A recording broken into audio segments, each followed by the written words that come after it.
Ezra. Mm-hmm.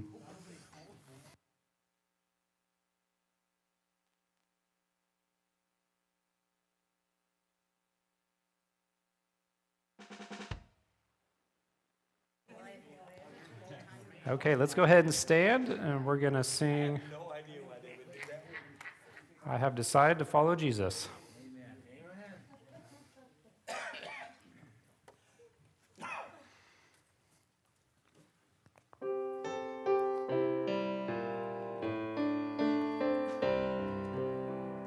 I have decided to follow Jesus. I have decided to follow Jesus. I have decided to follow Jesus. No turning back, no turning back. Verse 2. The world behind me, the cross before me. The world behind me, the cross before me. The world behind me, the cross before me. No turning back, no turning back. Thank you. You may be seated. Welcome to our Wednesday evening service. We're picking up in part 3 in Exodus, looking through the 10 plagues and how those connect to the different kinds of gods that the Egyptians worshipped at that time. And so when we were previously in this series, we only got to the first plague there with the Nile turning into blood, and looked at that was many Egyptian gods that affected, notably Osiris and Hapi and Khnum, each of those, and quite a few other Egyptian deities connected with the Nile River. And so then, after that, we're going to have the next plague. We're going to pick up with frogs here. So, in ancient Egypt, that the floodwaters of the Nile gave them regularity for growing their crops. And so, you'd have 3 seasons. You'd have the flooding season, and then you'd have the growing season, and then there would be the harvest season. So when the Nile would flood, it would restore nutrients to the soil, and then as the floodwaters go down, it's going to leave lots of little pools and ponds around, and frogs would breed in that. Frogs really like that, and so the sound of frogs croaking, that was music to the ears of the Egyptian farmers. That means it's time for the crops to grow. That means we've got plenty of water and things are going to be good. We're going to have a good harvest. And so through that, the Egyptians began to revere and even to worship frogs. And so when the plague of frogs come, it's going to be specifically targeted toward their frog fertility goddess. It goes by the name of Heket, Heqet, Heket.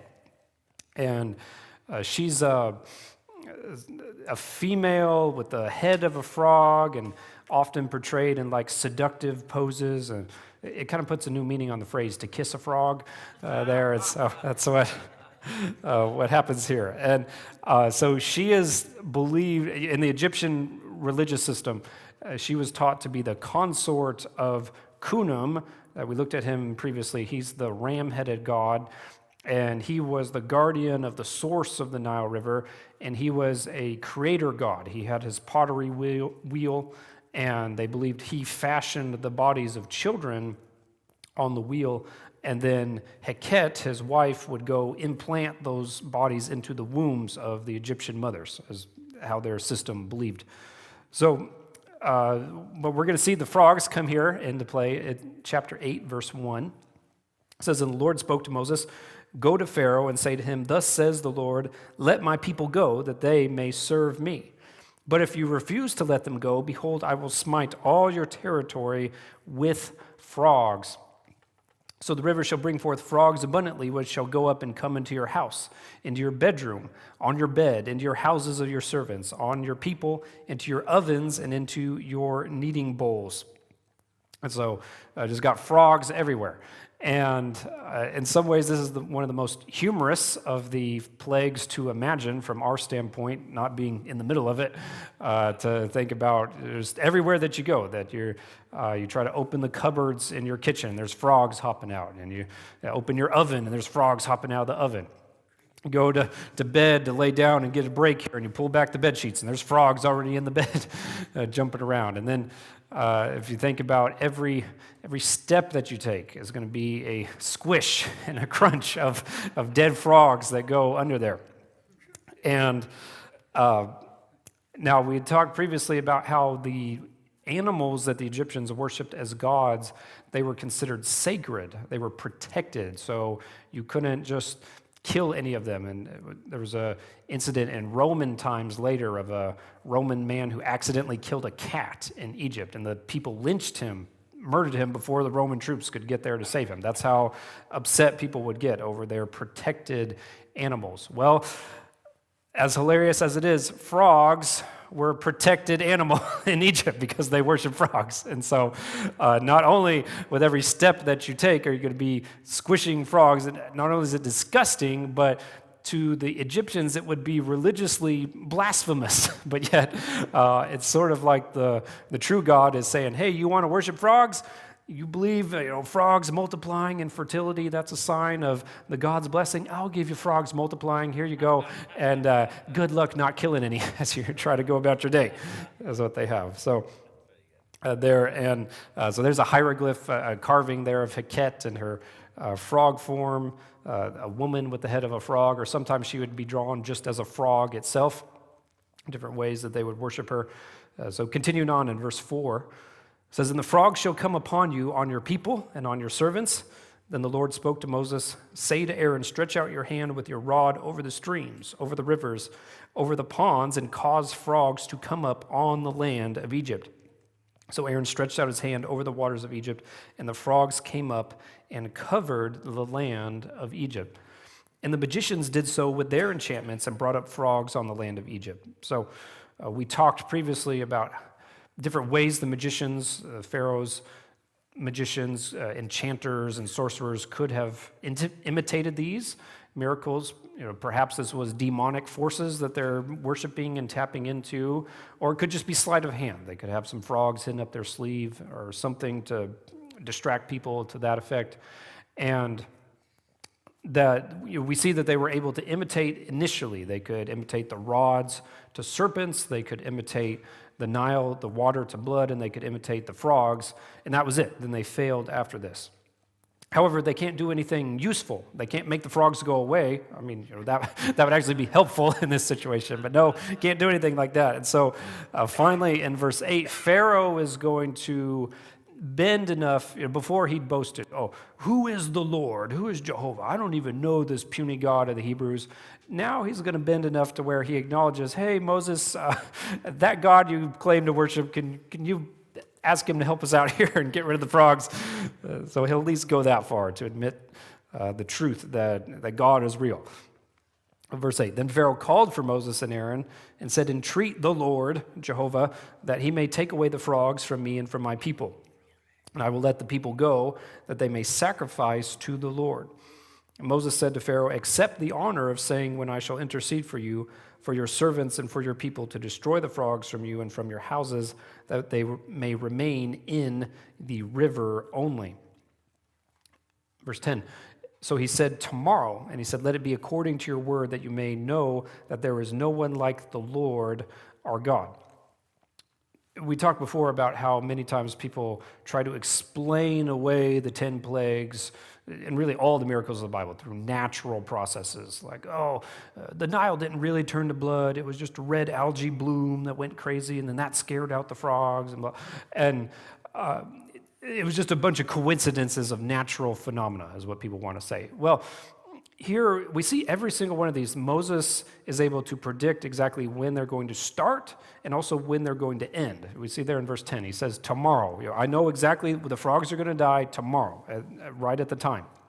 when that's going to take place. So you can't do that with natural disasters, hurricanes and tornadoes, earthquakes, such things. Here, this is divine power that God's putting it in his timing when it will be and when it will stop. Verse 11, the frogs shall depart from you and from your houses, from your servants and from your people. They shall remain in the river only.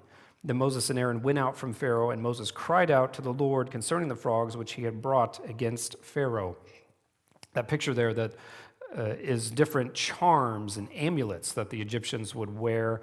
They'd have necklaces with frogs, bracelets with frogs, and being a sign of fertility, of childbirth, that when women were in labor, they would wear these amulets as a way of trying to call out to Heket, help us through labor, help us through the delivery of this child. And of course, this isn't. This is demon worship is what's taking place here with this. Those are not the kind of people you want involved when you're giving birth to a child there. There's another picture of a ring that's been found in Egypt, a ring with a frog on there, and they would wear these as charms and amulets everywhere throughout their day. Verse 13 says, so the Lord did according to the word of Moses, and the frogs died out of the houses, out of the courtyards, and out of the fields. They gathered them together in heaps, and the land stank. But then Moses saw that but when Pharaoh saw that there was relief, he hardened his heart and did not heed them as the Lord had said. So with the earlier verses, it said the frogs would remain only in the river. So most of the frogs had come out of the river and were in people's houses. And, we forgot to read, back up a little bit, in Psalms, when the psalm is mentioning this, Psalm 105, verse 30, says, their land abounded with frogs, even in the chambers of their kings. So saying frogs were everywhere, even in Pharaoh's palace, is what the psalmist gives that detail. But back at verse 14, they gathered them in heaps, and the land stank. So the frogs that were still in the river, they stayed alive. All the frogs that were on land, they died. And you just have this putrid smell of dead frogs everywhere, and the Egyptians just kind of rolled them all together and made these heaps around. So the land is filled with heaps of hoppers, you could say, dead frogs, all about that. Unfortunately, in the Bible Belt of America, there's lots of places with churches everywhere, a church on every corner, and many people that live there are what we call church hoppers. They just go, they're never satisfied, they never get plugged into a church truly. They just go to one church for usually about 2 years, and then they get upset about something. Then they hop on down to the next church and go there about 2 years and get upset about something, and then go on down to the next church. And you'll have someone who's been to like 5 churches within 8 years. And so sadly, a lot of churches in the Bible Belt, you could call them heaps of hoppers there, because it's real easy to just get a bunch of church hoppers and grow really quick, but you can also crash really quick there if enough of them get mad at the same time, unfortunately. And so that's not how churches are supposed to grow biblically. Biblically, we want to reach unsaved people and get unsaved people to come to Christ and to grow the church that way. But unfortunately, that's not how it plays out many a time. The next plague number 3, is the dust to lice. Now, the Hebrew word lice, it can mean many things, any kind of small insect there. So it could be lice, like it's translated in the King James. It could also be gnats, it could be fleas, or it can even be mosquitoes, like I have pictured there. So we don't know precisely what it is, but something small and bothersome. And this is going to be an attack on the Egyptian god Geb, G-E-B, Geb. He's an earth god. Now, back in the day, 40, 50 years ago, all the resources, they believed he was called Seb, S-E-B, and so you'll see that in old encyclopedias and references like that. However, today, Egyptologists believe that pronunciation was wrong, and so they've changed it from Seb to Geb, but you may see some of those older references there. But Geb, the earth god, and so the Egyptians would call on him to grow their crops in the domain of the earth. And so here, Jehovah is going to specifically attack Geb in his domain by telling Moses, gather a handful of dust, and that dust is going to turn into these lice or mosquitoes or whatever this plague is. So, verse 16. So the Lord said to Moses, Say to Aaron, stretch out your rod and strike the dust of the land so that it may become lice throughout all the land of Egypt. And they did so, for Aaron stretched out his hand with his rod and struck the dust of the earth, and it became lice on man and beast.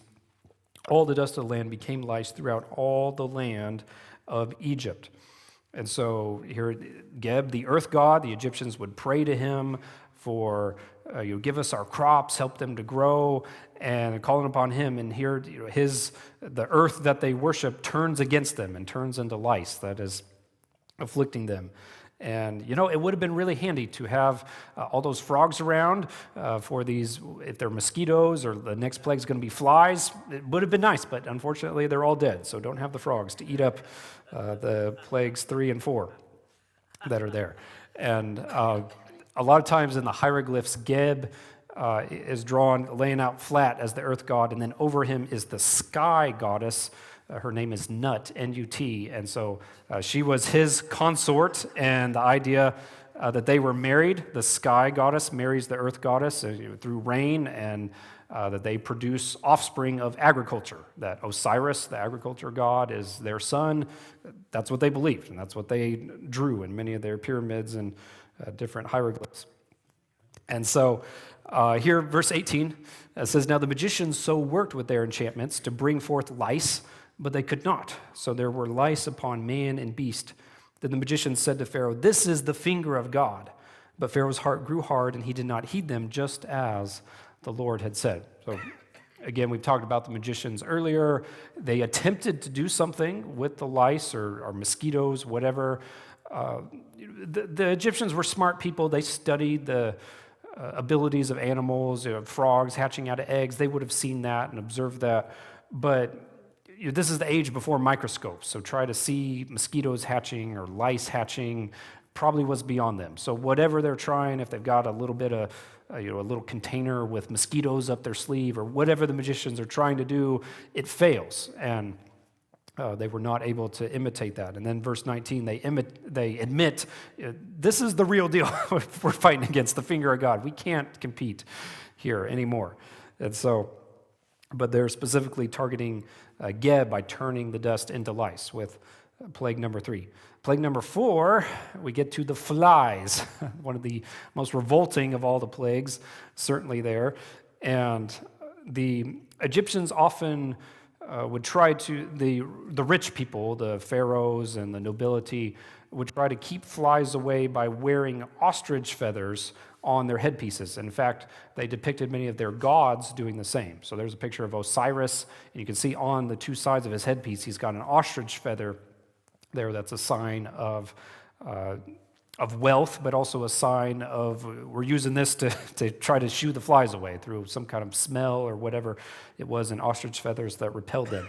So that was their attempt. It's going to take a little bit more than ostrich feathers to keep away these flies, though, with the plague that the Lord sends. And so this is an attack on Pt3, the beetle god that the Egyptians worship. So we'll get into the verses and then talk about Pt3 in just a second.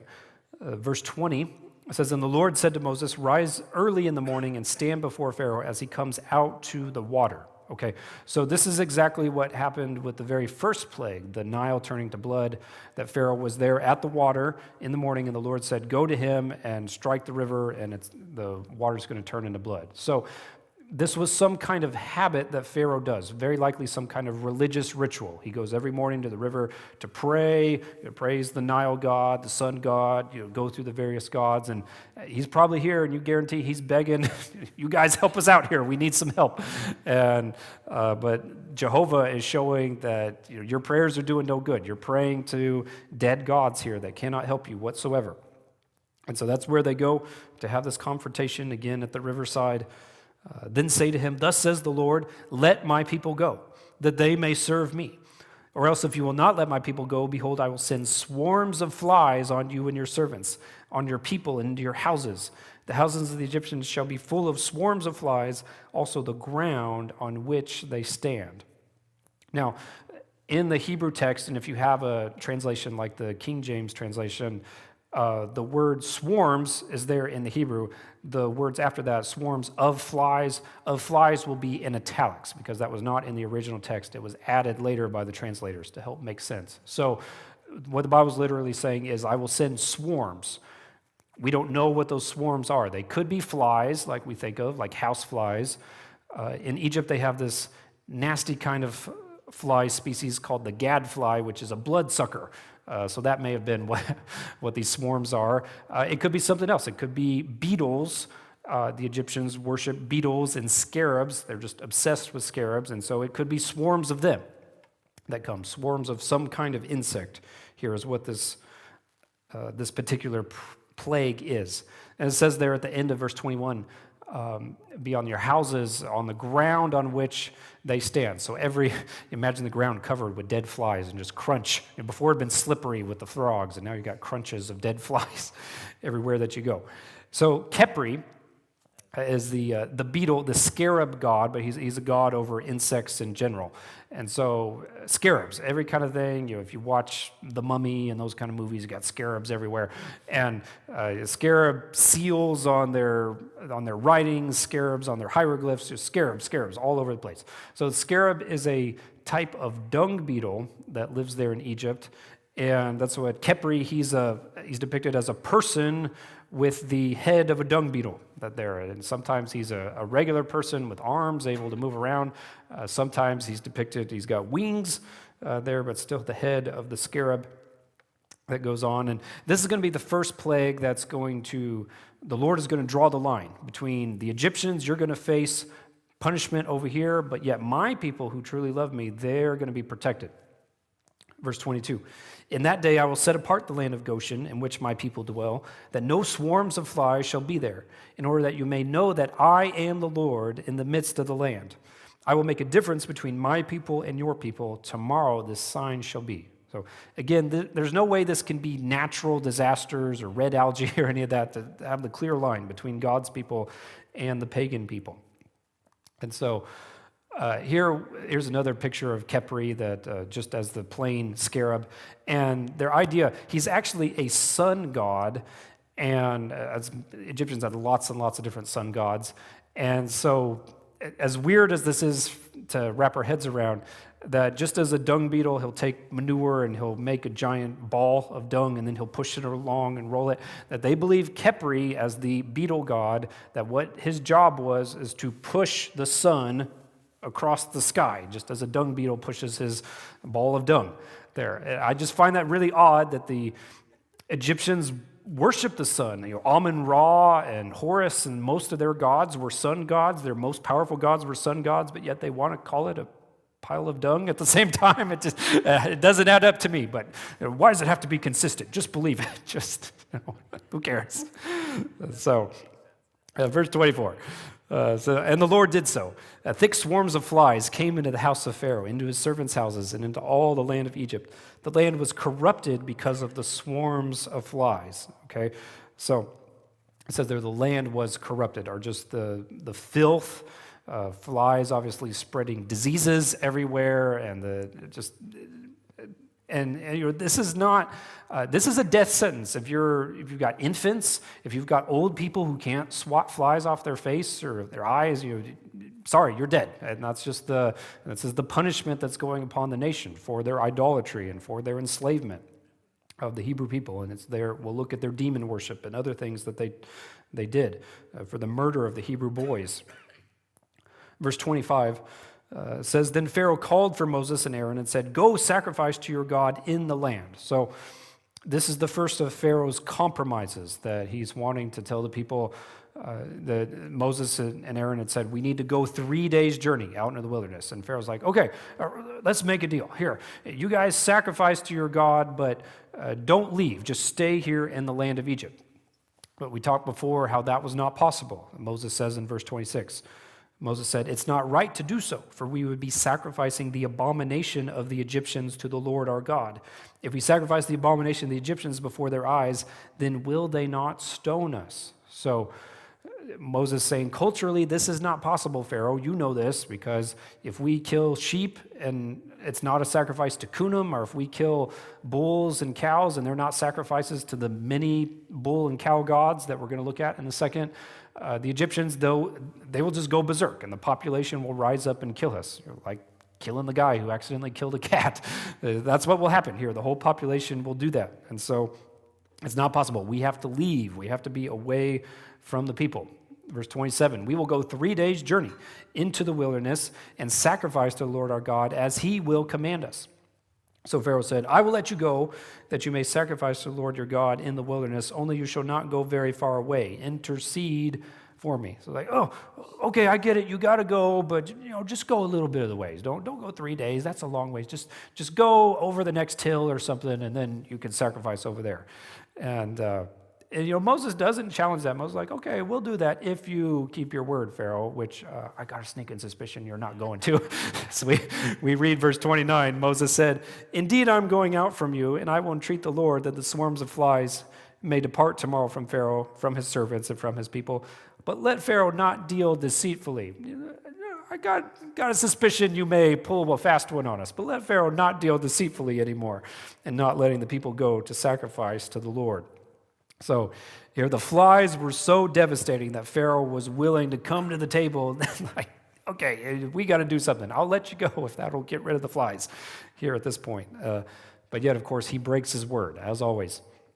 Verse 30, so Moses went out from Pharaoh and entreated the Lord, and the Lord did according to the word of Moses. He removed the swarms of flies from Pharaoh and from his servants, from his people. Not one remained, but Pharaoh hardened his heart at this time also, neither would he let the people go. So there's a picture of some scarab amulets, again, the worship of Pt3, the beetle god, and scarabs everywhere, scarabs in the tombs of the pharaohs, scarabs on their legal documents and on their hieroglyphs. And it's just hard for us to understand. We live in such a secular society, but just, everywhere you went in Egypt, you've got frog amulets and scarab amulets and lion amulets and all the different gods represented there. It's a lot to keep up with there. So, plague number 5, the death of the livestock. Oh boy. So the Egyptians, they love them some cow gods and bull gods. So far, I have found at least 7. We're not going to look at all 7 there, but this is very popular across the land of Egypt. So we're just going to look at some of the 3 most prominent ones. But it was the kind of thing, it was very localized. And so you may have one bull god in this location, and he's worshipped and he's praised, and he goes by this name. And then in another town, you've got the exact same god, he's just got a different name, and he's the bull god of that town. And so just a broad deal, not having a centralized religion necessarily. So the first of these is going to be Hathor, the cow goddess, and so she's actually a sky goddess and has domain over the sky and connected with the sun as well. And so she's often depicted as a woman with the head of a cow, and the sun would be in between her horns. Lots of Egyptian gods will have the sun on their headpiece. And so that would be a way she's worshipped, or sometimes she's just fully depicted as a cow, and they would worship her as in that form as well. And so she's the goddess of dance, of mirth, and also of drunkenness. We'll get into that in just a little bit.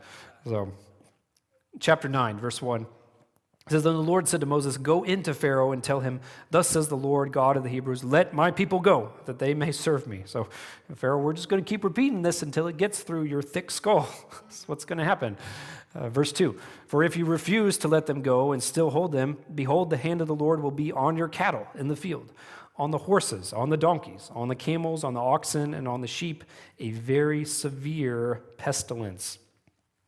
So Hathor was not one of the supreme gods. Now, she's the consort of Amun-Ra, but she is not, Amun-Ra is the supreme god, and Osiris and the other supreme gods. Hathor is not one of those. She's a level below that.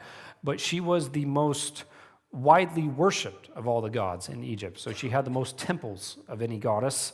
Her most prominent one is that temple right there. That's the temple at Dendria, and just very popular all across Egypt. But according to verse 3, your cattle, all livestock, so not just cows are going to die, but We've got other animals, your horses, donkeys, camels, oxen, sheep that are mentioned. So the death of sheep, that would be a blow to Kunum, the god of the Nile that we talked about before, because he's the ram-headed god. And then we have horses that are mentioned. Horses were very expensive at this time, only owned by the wealthiest people in Egypt. Horses were very important for their military. That at this time in history, horses, the breeds weren't quite large enough to support a single rider in combat, and so you had to have chariots. That means you got to have 4 horses to pull a chariot. And it was believed that horses first came into Egypt through the Hyksos that we talked about before, and the first people to bring chariot technology to Egypt. And the horse is extremely expensive, only owned by the most wealthy and the nobility for combat. And so the death of horses, that's going to be a major blow to them. And with all of this, this is going to be economic devastation as what's going to take place. You lose all your cattle, all your horses. So your transportation for your construction projects, pull in big blocks of stone, wagons, all that's gone. The food from these animals and your farm machinery. This is before tractors, that you used oxen to pull the plows and to do that. Well, all your farm machinery is gone. So you're just going to lose everything here with the death of the animals. But again, not the Israelites. There would be a difference with that. Verse 4, the Lord will make difference between the livestock of Israel and the livestock of Egypt. So nothing shall die of all that belongs to the children of Israel. Then the Lord appointed a set time, saying, tomorrow the Lord will do this thing in the land. Now, Hathor, as a cow goddess, is a mother goddess. So she's the mother of many other gods, and she's the mother to many pharaohs. There's a picture there of her in her cow form, and she would nurse the pharaohs. And that's kind of the pharaoh's claim to divinity. They were born of the gods. They were nursed by the gods. And so I know it's hard to see, but in that picture, there's a pharaoh underneath her nursing, and that is actually Hatshepsut, the female pharaoh, perhaps the princess who pulled Moses out of the river when he was little. And so, again, just everywhere, and how the pharaohs tried to claim to be divine through these connections. Other gods that they worship, so Hathor's the female, the cow. Then we have on the male Apis, the sacred bull. He was believed to be a son of Hathor, a descendant. And this is so hard for us to imagine, but just as the pharaoh lives in his palace and he has wealth and the finest of everything and servants, that was exactly what the Egyptians did for the animals that they worshiped, be that bulls, be that crocodiles, whatever it is. So Apis, as the sacred bull, that they believed that their gods would pick a physical animal to inhabit, and that would be the incarnation of that god upon the earth, and therefore they needed to serve that animal in the place of their god. And so the Apis bull, he had a temple in Memphis, the Egyptian capital, and he's got a whole retinue of priests to serve him. Every morning they're going to come in and they're going to dress him, they're going to brush him, just as the pharaoh had his harem of wives, and the most beautiful women in the kingdom were taken and given to the harem of the pharaoh. The best cows through all the land are given as the harem to the Apis bull, and he has his harem of cows that he gets to use whenever he wants. He's served the best food on their festival days. They would take him out, they'd adorn him in flowers and in jewelry and fine clothes and lead him out in a parade around the town so that people could get a chance to be close to him. And just like when the pharaohs died, that the pharaoh was mummified and put in a pyramid or some kind of grand tomb, the same thing was done with the bulls. When the sacred bull dies, as difficult and challenging as it was, he was embalmed and mummified there, as large as an animal to handle, and be buried with jewelry and other treasures. That picture on your right-hand side, that's what's today at the Louvre in Paris, but originally it was in Memphis, there at the temple of Saqqara for the Apis bulls. And when these bulls would die, they would bury them, and just like the pharaoh would be buried like in a gold sarcophagus, they would put the bulls in a huge, big enough to hold them, sarcophagus of polished granite, very expensive, very heavy, put that lid over them and seal him into the afterlife to send him on. And So as of our current date, the excavations in Saqqara have found 60 sarcophagus of sacred bulls that are buried there. I mean, this is a lot of wealth. This is a lot of tax dollars that are going here to support this. And so then when the sacred bull died, according to their beliefs, that the spirit of the god would leave that bull and then go pick another bull to inhabit. So then they would begin this search throughout the whole kingdom. We've got to find the bull, and they would have this list of special markings that would identify which one's the new sacred bull. Oh, he's got to have a white triangle on his forehead, and he's got to have 2 hairs on his tail, and all on down the list and so forth, to find which one is the new sacred bull to be selected to go to the temple. Crazy stuff, but that's what they did. Let's read chapter 9, verse 6. So the Lord did this thing on the next day, and all the livestock of Egypt died, but the livestock of the children of Israel, not one died. Pharaoh, he's got to make sure, though. Then Pharaoh sent, and indeed not even one of the livestock of the Israelites was dead. But the heart of Pharaoh became hard, and he did not let the people go. So there's another hieroglyph drawing of Apis being served, the finest food there. The Apis bull was believed to be an oracle. That means you could go to the god and ask questions, and you would get answers from it. And so the movements of the bull were interpreted as messages from the divine. So, you ask him a question. Well, if he stamps his hoof twice, that means no. Or if he stamps this hoof 3 times, that means yes. And if he wags his head this way, that means we're going to have a good year. Groundhog Day, essentially, on steroids. All these things that they would put into it. And the Egyptians, they believed, as weird as it is, they believed the breath of the Apis bull could cure diseases. They believed just being in his presence endowed strength to those that were nearby. And so, I mean, they just loved them some bull and cow worship. And so going all out, and so Jehovah is going to say, hey, you want to worship your bulls and you want to worship all these cows? Well, guess what? Boom, they are all dead. And good luck getting any messages from the oracle when he's laying dead there on the ground. And the fact that there were so many of them across the land, and yet they all died. It wasn't just, just the incarnation of Hathor died over here, or just the incarnation of Apis died over here, but good thing we got a bunch of others. No, they all died. The spirit of the sacred bull left and is supposed to choose a new body to inhabit. Well, can't find one because they're all dead. So good luck with that. Yeah. But we do see, as prevalent as this bull and cow worship is everywhere, it is very easy to see how the Israelites, as we jump ahead to look at the golden calf incident, why they went to that directly. Of when they have to go, well, they didn't have to, but when they chose to go to idolatry there at Mount Sinai, they went to what they had seen the most, which was worship of cows. And so that's what the verses, Exodus chapter 32, verse 4, says, and when he, Aaron, Moses' brother, received the gold from their hand, he fashioned it with an engraving tool, made a molded calf. And they said, this is your God, O Israel, that brought you out of the land of Egypt. And when Aaron saw it, he built an altar before it. And Aaron made a proclamation and said, tomorrow is a feast to the Lord. Okay, there's a lot we could get in here. Aaron says, tomorrow is a feast to the Lord, all caps. That means that's Jehovah. So they're calling this golden calf Jehovah. They're saying, we have made this. This is Jehovah's representation on earth. This is the God that brought you out of Egypt. So this is a whole nother sermon and a whole nother rabbit trail.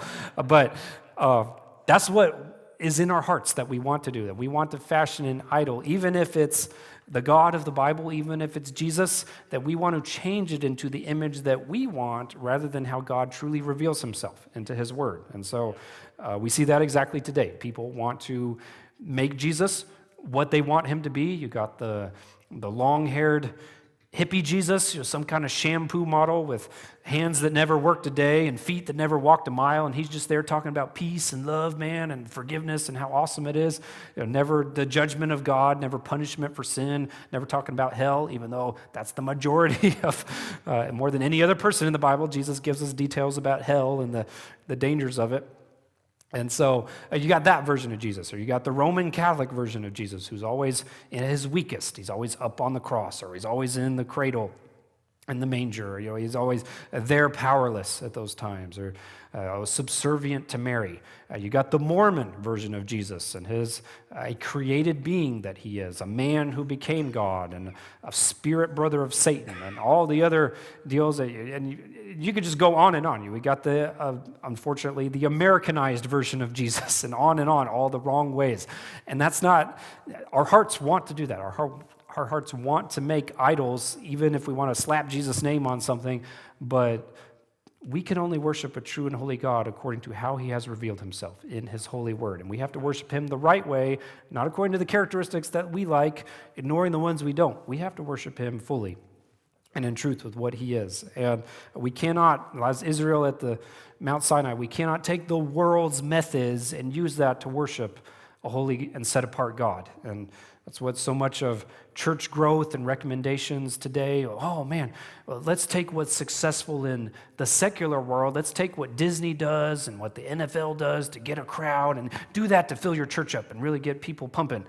And we're not in the business of getting a crowd. We're in the business of bringing people to where the Holy Spirit will convict them and change them into salvation and change them into the image of Jesus Christ. And so the goal is not to get a crowd there. And if we try to take the world's methods, we can get some external success, but that's not going to have true, lasting spiritual results. So all this, there's a lot in there. Hathor, as we mentioned before, she's the god of mirth, the god of playing, the god of drunkenness. As though these festivals, this demon worship that people would take place in, fornication and other losing all sexual boundaries and debauchery that goes on with this. And we see that's exactly, I don't have the verse up there, but that's exactly what the next verses say, that after they worshiped the golden calf, then they rose up to play, is what the scripture says. And that's what they had seen. They had seen the Egyptians play and get drunk and all these vile things in the worship of their gods, and that's what they are imitating there at Mount Sinai. And so, again, it's just this is worship of demons, and these are really just excuses for sinful behavior, is what these religious systems that people would invent were going by. So there's Apis, and the bull. The one other we'll look at is Minivis, another bull god. He's pretty much exactly the same as Apis. He's got a temple, he's got a harem, he gets mummified when he dies. All the same prestige, except he's in a different place. So Apis was the sacred bull in Memphis. Menivis is the sacred bull over in the major city of Heliopolis. But same deal, same attributes there. And so they're just going to be dropping dead all over. The Menivis bull is going to die. The Apis bull is going to die. The Hathor representation on earth, she's going to die. The Lord's going to strike them all and showing his power. Okay, last one that we will look at tonight, number 6, plague of boils. So starting to get a little personal at this time. So this is going to be an insult to the goddess Sekhmet. She is a lion war goddess, and a lot of times in the ancient world that warfare was connected with plague and with diseases. You get a lot of people together in a military camp. Plague breaks out very often. Most of the time, way more soldiers died of dysentery or cholera, other diseases like that. In the majority of human history, more soldiers died in that than they actually died in battlefields. And so that's how warfare typically goes.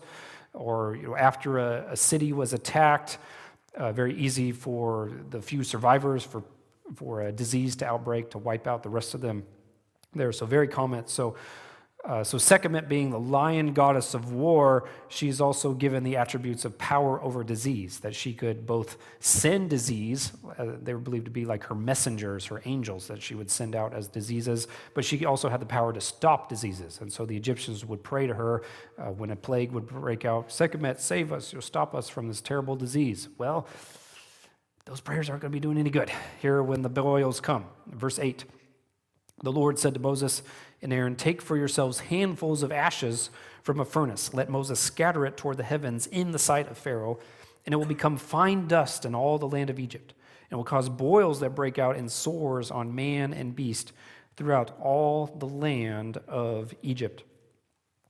Now, Sekhmet was worshipped in a annual festival that the Egyptians had every New Year's called the Festival of Drunkenness. I'll let you kind of figure out what that was all about. Being a war god, that they believed that their dance and their music was necessary to soothe the wrath of Sekhmet and keep her anger at bay. But then they also, in their religious texts, had a story of when Sekhmet went on a destructive rampage throughout the nation of Egypt and destroyed city after city, and it was only stopped when the other gods banded together and got her so drunk that she could no longer function. And therefore, what a great story. The way to honor that is to imitate our God by getting as drunk as possible, is what they would do every New Year's. So the more things change, the more they stay the same. And again, we looked at in Romans chapter 1, the Apostle Paul is very clear that people are, this is not about worshiping statues. This is excuses for sin and excuses for demonic behavior and honoring demons through all of this and what people are doing. And there's a hieroglyph carving of Sekhmet, and the Egyptians, they would wear amulets to her, just like the scarab amulets and the frog amulets that wore amulets trying to ward off diseases, but that's not going to help them any at this time. We see in verse 10, it says, "Then they took ashes from the furnace and stood before Pharaoh." So similar to like the dust turning into lice, here the ashes are going to turn into boils. Furnace is mentioned.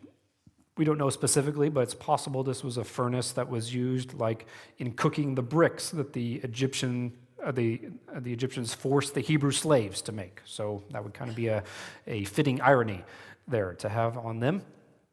It says, "And Moses scattered them toward heaven. They caused boils to break out in sores on man and beast." So not just people, but the animals, the dogs, the cats, the household pets that were not killed in the previous plague, that they get boils on them as well.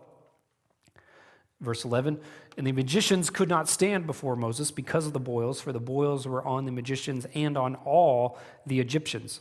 But the Lord hardened the heart of Pharaoh, and he did not heed them, just as the Lord had spoken to Moses." Now, this is completely anecdotal. There's not been any kind of scientific study on this whatsoever. But pictured there, that is the mummy of Amenhotep II, who very likely could have been the Pharaoh somewhere during this time period. So he may have been the Pharaoh of the Exodus, the Pharaoh that stood before Moses. And people who have looked at him and looked at his body, now, he's been dead for 3,400 years. So it's kind of, looking pretty good, I guess, for that amount of time. But some people say it looks like he has scars of boils upon, if you look on his neck there, you can see all kinds of little bumps and things on his cheek. And so that might be because the verse says, verse 11, that on all the Egyptians, that means Pharaoh himself had boils, and the magicians and everybody else in Egypt had boils upon him. So it's possible that if he is the Pharaoh, that could be some scars from the hand of God right there. And then the last goddess here is the cat goddess Bastet that the Egyptians worshipped. And very similar to Sekhmet. In fact, they were sisters, many overlapping attributes between the two of them. And the Egyptians were just obsessed with cats. Obsessed with everything, but especially cats. And so believed to be protection against diseases. Believed that prayers to her would ward off evil spirits. And so, cats were considered sacred in Egypt. You couldn't hunt them or accidentally kill them or anything. And they had benefits to humankind. It didn't take people long to figure out, hey, the cats keep down the mice population and the rat population. The rats are going to go after our food, and they're going to carry diseases. And so the cats thinning out the rats, that might have something to do with how Bastet became associated with protection from diseases and keeping the rats at bay. Cats also had uses in places of Egypt. They could track down cobras and venomous snakes and kind of flush them out and know where to watch out for them. And so, we think of mummies, we think of pharaohs and of rich people and of human remains there in mummies, but there's actually way more animal mummies that we have found than people mummies. And so, just again, try to comprehend this. So at the temple of Bastet and the Egyptian city of Bubastis, as of current date, there have been over 300,000 cat mummies that have been found, often in like little jars shaped as a cat there. And they've found buried. They got mummified mice to feed them in the afterlife, and everything you might need, that's there. And I'd say that's way more than people mummies that have been discovered. And these were family members to the Egyptians. When their household cat died, they would mourn that. If they could afford it, they would have their cat mummified and prepare it with everything it might need there in the afterlife. And it's bizarre, and it's hard for us to understand. It's kind of like if you go to the land of India today, how cows are sacred in India. You can't kill a Brahman bull. You can't. The cars have to wait for the cow to cross the road, everything like that. The cows are sacred and protected. That's exactly how it would be in ancient Egypt for cats. That's how important that they were. So weird for us to understand, but that's part of their worship, and yet protection from disease, that's prayers to Bastet, aren't going to be doing you any good when you got boils all over your body. There's many parallels in the book of Revelation to the plagues in Egypt.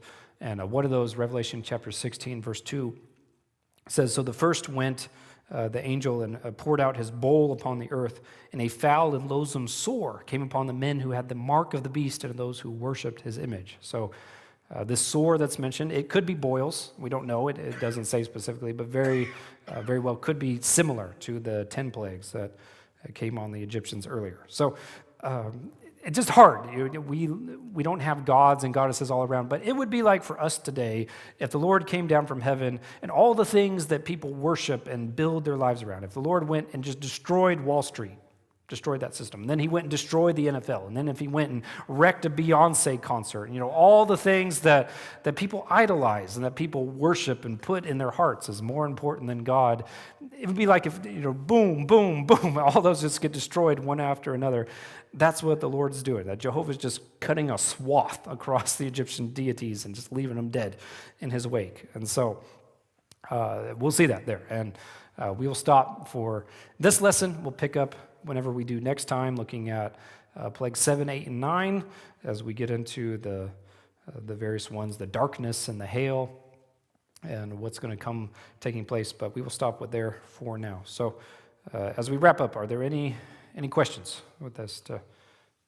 Anyone got funeral plans for your cat ready to go for? Yes, Sister Jill. In some parts it says Pharaoh hardened his heart. Yes. Other verses it says God hardened Pharaoh's heart. Yes, we will look at that in the next part 4. So we will get into there. And yes, So, yes.